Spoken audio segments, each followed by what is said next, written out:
I've always wondered what a red bird tastes. To try bird food. First, put it in my hand. That's a little too much. Then,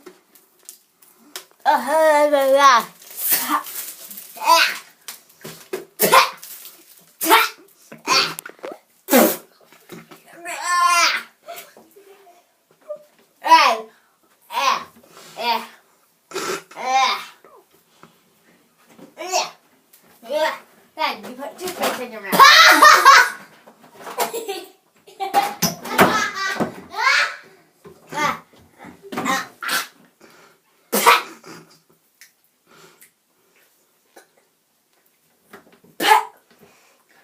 Now, you put the tingler in your mouth.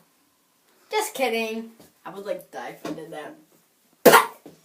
Still have bird food in my mouth. Okay. Let's see. Where's the toothpaste? Kelly, you know that bird poop, I mean not bird poop, bird food could make it throw up. Uh-oh. Now, what happens? Ooh. What happens when I use this? Oh, my eyes! Ah! My eyes!